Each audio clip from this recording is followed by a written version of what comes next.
شعیب علیہ السلام بھی ایک عظیم نبی تھے۔ آپ یونس علیہ السلام سے پہلے یا بعد میں تشریف لائے۔ مفسرین اور مورخین کے اقوال اس بارے میں مختلف ہیں۔ آپ عربی النسل ہیں اور مدین بن مدیان بن ابراہیم علیہ السلام کی طرف منسوب ہیں۔ آپ جس شہر میں مبعوث ہوئے اس کا نام مدین تھا، یا پھر یہ اس قبیلے کا نام تھا جو اس بستی میں آباد تھا۔ مدین کا یہ شہر مشہور شہر معان کے قریب ہی تھا، آج کل یہ اردن میں ہے۔ معان قوم لوط کے بحیرہ کے قریب تھا۔ بحیرہ کی حقیقت یہ ہے کہ جب اللہ تعالیٰ نے جبریل علیہ السلام کو حکم دیا کہ لوط علیہ السلام کی قوم پر تباہی نازل کریں، اس بستی کو اوپر اٹھا کر اوندھا گرا دیں، انہوں نے اس بستی کو تہوبالا کر دیا، تہس نہس کر دیا، تو اس بستی کو بحیرہ کہا جانے لگا، یعنی لوط علیہ السلام کی بستی کے کھنڈرات۔ یہ بحیرہ بحر مردار کے قریب ہی واقع ہے۔ سیدنا شعیب علیہ السلام کی قوم ایک کافر اور تاجر قوم تھی، بتوں کی پوجا کرتی تھی اور ڈاکے ڈالتی تھی۔ یہ لوگ تجارتی راستوں پر کھڑے ہو جاتے، تجارتی قافلوں کو اس طرح لوٹتے تھے کہ ہر قافلے سے جبرن 10واں حصہ وصول کر لیتے تھے۔ خود بھی ملاوٹ، ہیرا پھیری اور دھوکہ بازی کے ماہر تھے۔ ملاوٹ تو گویا ان کی گھٹی میں پڑی تھی۔ تمام انبیاء کرام علیہم السلام کی ذمہ داری ہوتی ہے کہ لوگوں کو خالص اللہ کی عبادت کی طرف بلائیں، درست اعمال اور صحیح عقائد کی طرف ان کی رہنمائی کریں۔ اس کے ساتھ یہ بھی ان کی ذمہ داری ہوتی ہے کہ اہم معاشرتی، اقتصادی اور سیاسی امور کی بھی رہنمائی کریں۔ حقیقت یہ ہے کہ تمام انبیاء کرام کا طریقہ یہی تھا کہ جہاں کہیں قوم میں کوئی ٹیڑھا پن دیکھتے اس کی اصلاح فرمانے کی کوشش کرتے۔ عبادت اور عقیدے کی اصلاح کرنے کے ساتھ ساتھ دوسری خرابیوں کا بھی سامنا کرتے جو اس قوم میں پائی جاتی تھی۔ اہل مدین میں ملاوٹ کا رجحان سب سے بڑھ کر تھا، ماپ تول میں کمی کرتے تھے۔ اس کے ساتھ اس قوم میں درختوں کی عبادت کرنے کا رجحان بھی پایا جاتا تھا۔ وہ درختوں کے پجاری تھے، اسی لیے اللہ تعالیٰ نے سورۃ الحجر آیت 78 میں فرمایا ہے، وَإِن كَانَ أَصْحَابُ الْأَيْكَةِ لَظَالِمِينَ، اور بے شک ایکا والے بھی بڑے ظالم تھے۔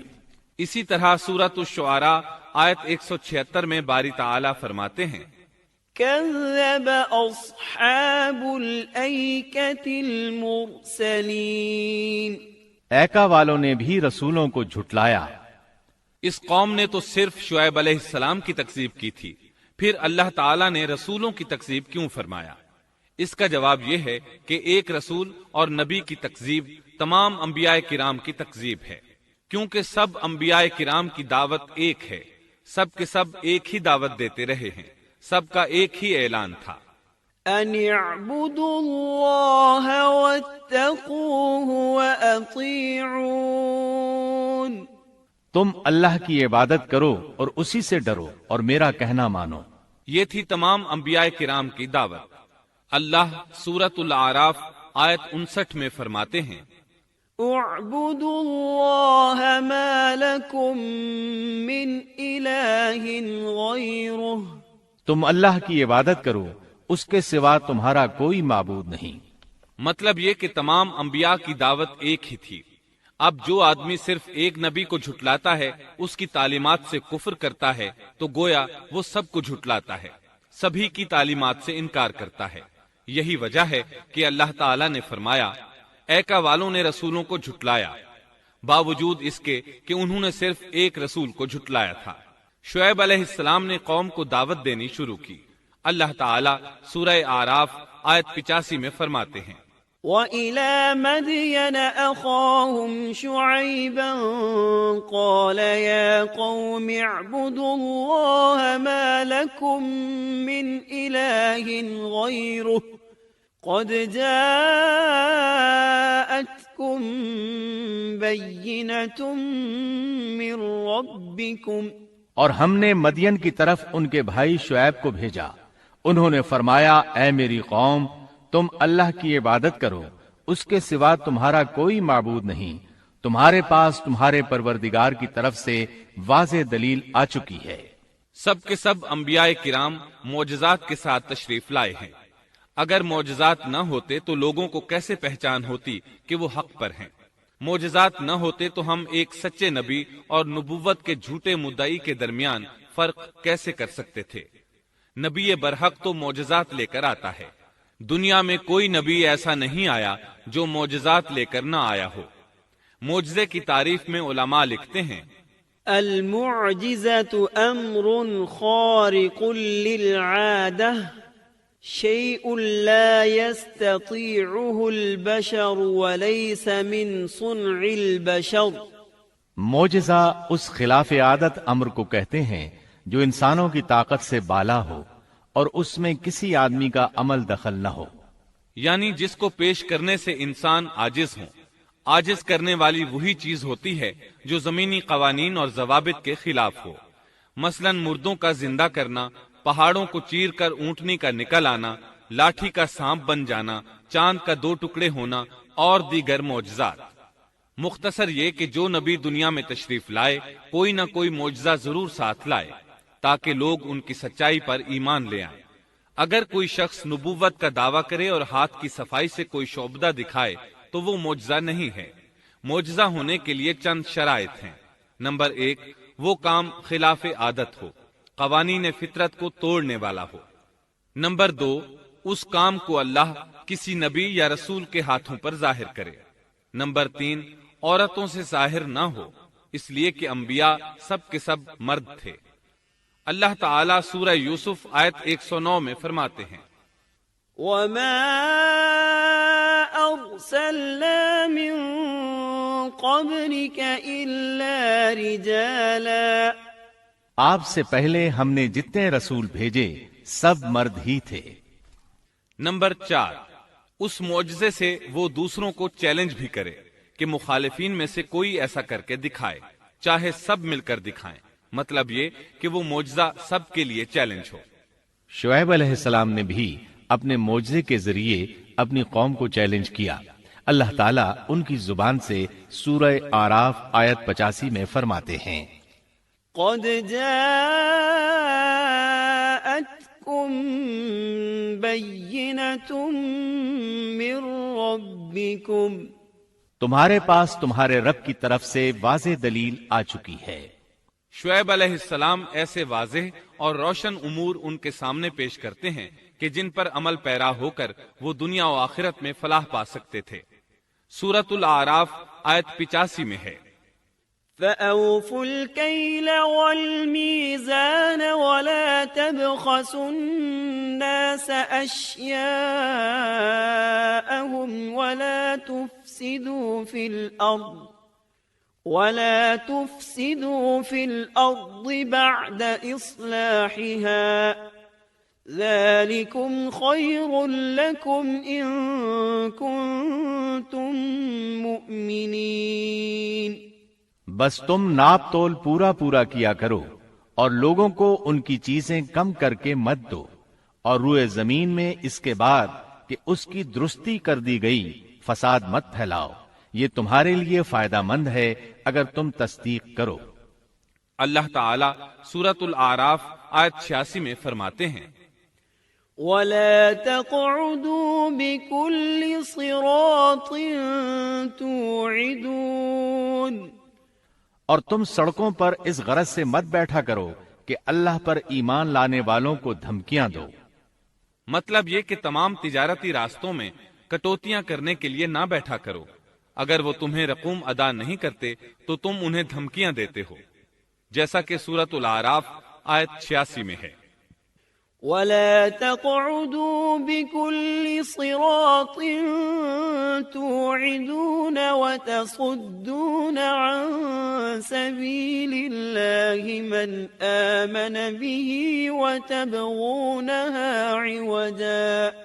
اور تم سڑکوں پر اس غرض سے نہ بیٹھو کہ اللہ پر ایمان لانے والوں کو دھمکیاں دو اور اللہ کی راہ سے روکو اور اس میں کجی تلاش کرنے میں لگے رہو۔ اللہ تعالیٰ سورۃ الاعراف آیت 86 میں فرماتے ہیں، وَاذْكُرُوا إِذْ كُنتُمْ قَلِيلًا فَكَثَّرَكُمْ۔ اور اس حالت کو یاد کرو جبکہ تم کم تھے، پھر اللہ نے تمہیں زیادہ کر دیا۔ ان کی تعداد بالکل تھوڑی سی تھی، اللہ نے بڑی تیزی سے ان کی تعداد میں اضافہ کر دیا، لیکن جب انہوں نے شعیب علیہ السلام کی بات کو نہ مانا تو ان کا انجام کیا ہوا؟ اللہ تعالیٰ سورۃ الاعراف آیت 86 میں فرماتے ہیں، وانظروا كيف كان عاقبة المفسدين، اور دیکھو کیسا انجام ہوا فساد کرنے والوں کا۔ لوط علیہ السلام کی قوم چونکہ ان کے قریب ہی تھی، اس لیے ان کے انجام سے ڈرایا جا رہا ہے۔ قوم لوط کا واقعہ ان کے ہاں مشہور تھا۔ شعیب علیہ السلام کی دعوت کا تذکرہ سورہ ہود آیت 88 میں ہے کہ شعیب علیہ السلام نے اپنی قوم کو مخاطب کر کے فرمایا، ان اريد الا الاصلاح ما استطعت، میرا ارادہ تو اپنی طاقت بھر اصلاح کرنے ہی کا ہے۔ دائی حضرات پر صرف اپنی بساط کے مطابق پیغام پہنچا دینا ہوتا ہے۔ لوگوں کو ایمان لانے پر مجبور کرنا انبیاء اور دائی حضرات کے مشن میں شامل نہیں ہے۔ اللہ تعالی سورۃ الغاشیہ آیت 22 میں فرماتے ہیں، لست عليهم بمسيطر، آپ ان پر محاسب نہیں ہیں۔ مطلب یہ کہ آپ انہیں ایمان لانے اور راہ راست پر چلانے کے لیے مجبور نہیں کر سکتے۔ آپ کے ذمے یہی امر ہے کہ آپ ان کی اصلاح کرنے کی کوشش کریں۔ سورہ ہود آیت 88 میں ہے، ان اريد الا الاصلاح ما استطعت وما توفيقي الا بالله عليه توكلت واليه انيب، میرا ارادہ تو اپنی طاقت بھر اصلاح کرنے کا ہی ہے، میری توفیق اللہ ہی کی مدد سے ہے، اسی پر میرا بھروسہ ہے اور اسی کی طرف میں رجوع کرتا ہوں۔ جب شعیب علیہ السلام نے انہیں ان باتوں کی طرف دعوت دی تو انہوں نے کفر کیا، آپ کو جھٹلایا، بلکہ یوں کہنے لگے، قالوا يا شعيب أصلاتك تأمرك أن نترك ما يعبد آباؤنا أو أن نفعل في أموالنا ما نشاء۔ انہوں نے جواب دیا کہ اے شعیب، کیا تیری نماز تجھے یہی حکم دیتی ہے کہ ہم اپنے باپ دادوں کے معبودوں کو چھوڑ دیں اور ہم اپنے مالوں میں جو کچھ چاہیں اس کا کرنا بھی چھوڑ دیں؟ آج بھی بعض لوگوں کا یہی حال ہے، وہ سمجھتے ہیں دین کا مطلب ہے مسجدوں کی حد تک عبادت کر لو، سیاسی اور معاشرتی زندگی میں دین کی کوئی ضرورت نہیں سمجھتے، ان معاملات کو دین سے الگ چیز تصور کرتے ہیں، کہتے ہیں بس جی یہ تو دنیا کے مشاغل ہیں۔ یہی حال تھا شعیب علیہ السلام کی قوم کا۔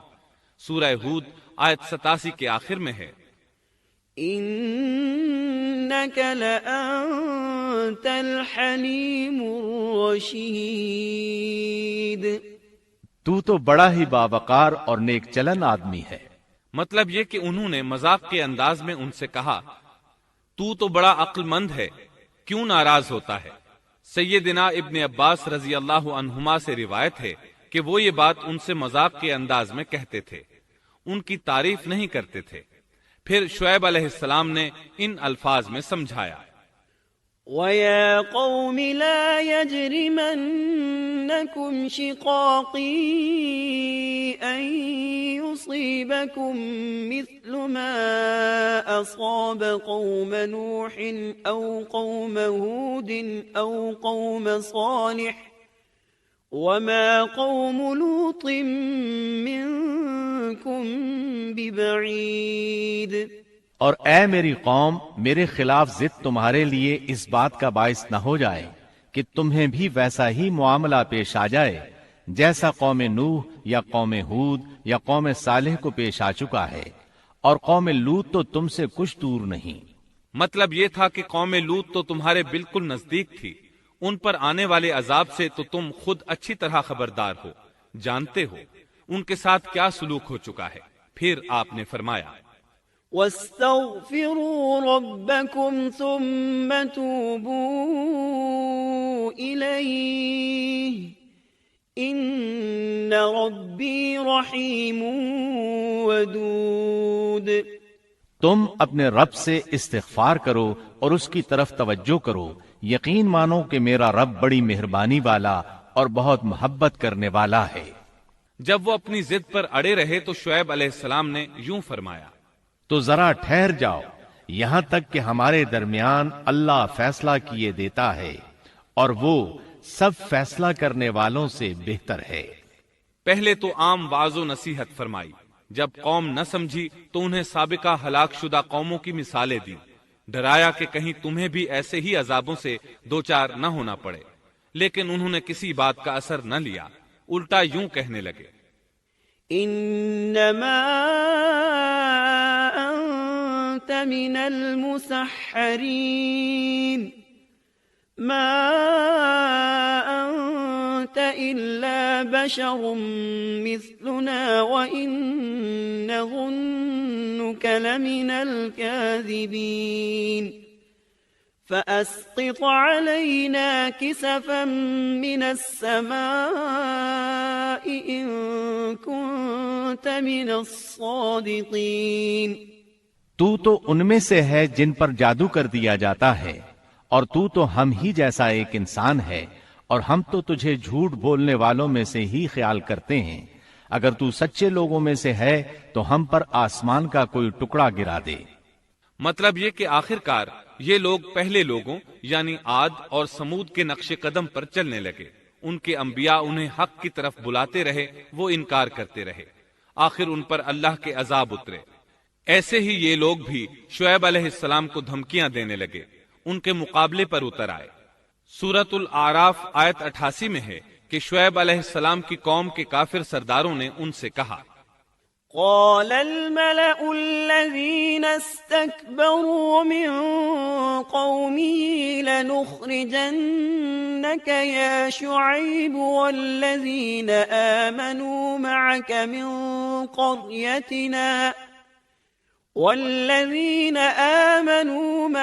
من قريتنا أو لتعودن في ملتنا قال اولو كنا كارهين۔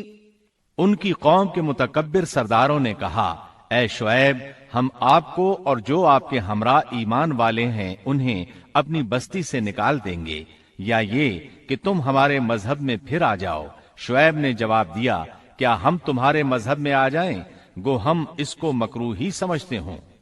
قوم کے سردار تکبر کرتے ہوئے مزید کہنے لگے کہ اگر تو اپنی دعوت پر اڑا رہا تو ہم تجھے مدین سے نکال دیں گے۔ جواب میں شعیب علیہ السلام نے کہا، اگر عذاب سے بچنا ہے تو میری بات مان لو۔ انہوں نے نہ صرف آپ کی بات ماننے سے انکار کر دیا بلکہ ان کا مذاق بھی اڑانے لگے۔ اس کا ذکر سورہ ہود آیت 91 میں آیا ہے۔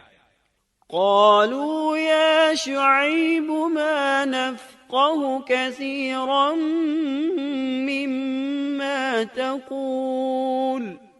انہوں نے کہا، اے شعیب، تیری اکثر باتیں تو ہماری سمجھ ہی میں نہیں آتی۔ شعیب علیہ السلام نے انہیں پھر سمجھایا تو وہ بولے، قالوا يا شعيب ما نفقه كثيرا مما تقول وإنا لنراك فينا ضعيفا ولولا رهطك لرجمناك وما أنت علينا بعزيز۔ اے شعیب، تیری اکثر باتیں تو ہماری سمجھ ہی میں نہیں آتی، اور ہم تو تجھے اپنے اندر بہت کمزور پاتے ہیں۔ اگر تیرے قبیلے کا خیال نہ ہوتا تو ہم تجھے سنسار کر دیتے، اور ہم پر تمہارا دباؤ تو ہے ہی نہیں۔ اس پر آپ نے فرمایا، یا قوم ارہطی اعز علیکم من اللہ۔ اے میری قوم کے لوگو، کیا تمہارے نزدیک میرے قبیلے کے لوگ اللہ سے بھی زیادہ عزت والے ہیں؟ مطلب یہ کہ تم میری قوم قبیلے سے تو ڈرتے ہو لیکن اللہ تعالیٰ کا تمہیں کچھ بھی ڈر نہیں۔ اس موقع پر انہوں نے اپنی قوم کو یوں خبردار کیا، وَيَا قَوْمِ اعْمَلُوا عَلَى مَكَانَتِكُمْ إِنِّي عَامِلٌ سَوْفَ تَعْلَمُونَ مَنْ يَأْتِيهِ عَذَابٌ يُخْزِيهِ وَمَنْ هُوَ كَاذِبٌ وَارْتَقِبُوا إِنِّي مَعَكُمْ رَقِيبٌ۔ اے میری قوم، اب تم اپنی جگہ عمل کیے جاؤ، میں بھی عمل کر رہا ہوں۔ بہت جلد تمہیں معلوم ہو جائے گا کہ کس کے پاس وہ عذاب آتا ہے جو اسے رسوا کر دے اور کون ہے جو جھوٹا ہے۔ تم بھی انتظار کرو، میں بھی تمہارے ساتھ انتظار کرتا ہوں۔ پھر آپ نے دعا فرمائی، اے اللہ میرے اور میری قوم کے درمیان فیصلہ کر دے۔ ادھر قوم کے لوگ انہیں بستی سے نکالنے اور سنسار کرنے کی دھمکیاں دینے لگے۔ آپ کی دعا کے الفاظ سورہ اعراف آیت 99 میں آئے ہیں۔ ربنا افتح بیننا وبین قومنا بالحق وانت خیر الفاتحین۔ اے ہمارے پروردگار، ہمارے اور ہماری قوم کے درمیان حق کے موافق فیصلہ کر دے، اور تو سب سے اچھا فیصلہ کرنے والا ہے۔ آخرکار فیصلے کی گھڑی آ پہنچی۔ اللہ تعالیٰ نے سیدنا شعیب علیہ السلام اور ان پر ایمان لانے والوں کو نجات عطا فرمائی، اور ان کی قوم پر عجیب و غریب عذاب نازل ہونا شروع ہوا، اور عذاب صرف ایک ہی قسم کا نہیں تھا، کئی نوعیتوں اور شکلوں میں آیا۔ اللہ سبحانہ و تعالی ہمیں اپنی قدرت کی نشانیاں دکھاتے ہیں کہ قوم عاد کس طرح تند و تیز ہواؤں سے تباہ کی گئی، جبکہ شعیب علیہ السلام کی قوم کو اس کے بالکل برعکس عذاب دیا گیا۔ اللہ تعالیٰ نے ہوا کو روک لیا، حالت ایسی ہو گئی کہ ہوا بالکل نہ چلی، گرمی اور حرارت تیز ہو گئی۔ پھر اللہ تعالیٰ نے بستی سے باہر ایک بادل بھیجا، اس کے نیچے سایہ تھا، بچے، بوڑھے، جوان اور عورتیں سبھی اس سائے میں جگہ پانے کے لیے بھاگے تاکہ گرمی سے بچ سکیں۔ آخر بادل کے نیچے پہنچ کر بیٹھ گئے۔ جو ہی سب وہاں پہنچ کر بیٹھے، ان کے نیچے کی زمین ہلنے لگی، ہچکولے کھانے لگی، یہاں تک کہ زلزلہ شروع ہو گیا۔ سب گھٹنوں کے بل گرتے چلے گئے۔ اسی وقت جبریل علیہ السلام تشریف لائے اور ایسی زوردار چیخ ماری کہ اس چیخ کی شدت کی تاب نہ لاتے ہوئے سب کے سب وہیں ڈھیر ہو گئے۔ اللہ تعالیٰ سورۃ الشعراء آیت 189 میں فرماتے ہیں، فَأَخَذَهُمْ عَذَابُ يَوْمِ الظُّلَّةِ، پس انہیں سائبان والے دن کے عذاب نے پکڑ لیا۔ جب انہوں نے سائے اور ہوا کو گم پایا تو بادل کو دیکھتے ہی اس کے سائے کی طرف لپکے، لیکن اس میں تو عذاب تھا، اور انہوں نے یہی تو کہا تھا، فَأَسْقِطْ عَلَيْنَا كِسَفًا مِّنَ السَّمَاءِ إِن كُنتَ مِنَ الصَّادِقِينَ۔ اگر تم سچے لوگوں میں سے ہو تو ہم پر آسمان کا کوئی ٹکڑا گرا دو۔ بس اللہ تعالیٰ نے آسمان سے ایسا ہی عذاب بھیج دیا۔ اللہ سورہ اعراف آیت 91 میں فرماتے ہیں، فَأَخَذَتْهُمُ الرَّجْفَةُ فَأَصْبَحُوا فِي دَارِهِمْ جَاثِمِينَ۔ پس انہیں زلزلے نے آ پکڑا، سو وہ اوندھے کے اوندھے پڑے رہ گئے۔ اللہ تعالیٰ مزید فرماتے ہیں، سورہ ہود آیت 94 تا 95 میں ہے، وَلَمَّا جَاءَ أَمْرُنَا نَجَّيْنَا شُعَيْبًا وَالَّذِينَ آمَنُوا مَعَهُ بِرَحْمَةٍ مِّنَّا وَأَخَذَتِ الَّذِينَ ظَلَمُوا الصَّيْحَةُ فَأَصْبَحُوا فِي دِيَارِهِمْ جَاثِمِينَ كَأَن لَّمْ يَغْنَوْا فِيهَا أَلَا بُعْدًا لِّمَدْيَنَ كَمَا بَعِدَتْ ثَمُودُ۔ جب ہمارا عذاب آ پہنچا، ہم نے شعیب کو اور ان کے ساتھ تمام مسلمانوں کو اپنی خاص رحمت سے نجات بخشی، اور ظالموں کو سخت چنگھاڑ نے آ پکڑا جس سے وہ اپنے گھروں میں اوندھے پڑے رہ گئے، گویا کہ وہ ان گھروں میں کبھی بسے ہی نہ تھے۔ آگاہ رہو، مدین والوں کے لیے بھی ویسی ہی پھٹکار ہے جیسی پھٹکار سمود پر پڑی۔ شعیب علیہ السلام اور ان پر ایمان لانے والے ان لوگوں سے دور کھڑے تھے، وہ ان کی طرف حسرت بھری نگاہوں سے دیکھ رہے تھے۔ سورہ آراف آیت 93 میں ارشاد ربانی ہے، فتولى عنهم وقال يا قوم لقد أبلغتكم رسالات ربي ونصحت لكم فكيف آسى على قوم كافرين۔ اس وقت شعیب ان سے منہ موڑ کر چلے اور فرمانے لگے، اے میری قوم، میں نے تمہیں اپنے پروردگار کے احکام پہنچا دیے اور میں نے تمہاری خیر خواہی کی، پھر میں ان کافر لوگوں پر کیوں رنج کروں؟ اس کے بعد وہ دوبارہ مدین کی طرف لوٹ آئے، کیونکہ مدین شہر تو باقی رہ گیا تھا، صرف اہل مدین ہی تباہ ہوئے تھے۔ بعد میں لوگ آہستہ آہستہ مدین میں آ کر آباد ہونے لگے۔ مدین شہر پھر سے آباد ہو گیا، اس کی رونقیں لوٹ آئیں۔ اب مدین کے اکثر باشندے مسلمان تھے، وہ مسلمان جو شعیب علیہ السلام کے ساتھ تھے۔ وہ اور دوسرے علاقوں سے آنے والے کفار اب اس شہر کے باشندے تھے، اور یہی وہ مدین شہر تھا جس میں سیدنا موسیٰ علیہ السلام تشریف لائے تھے۔ شعیب علیہ السلام کا قصہ اپنے اختتام کو پہنچا۔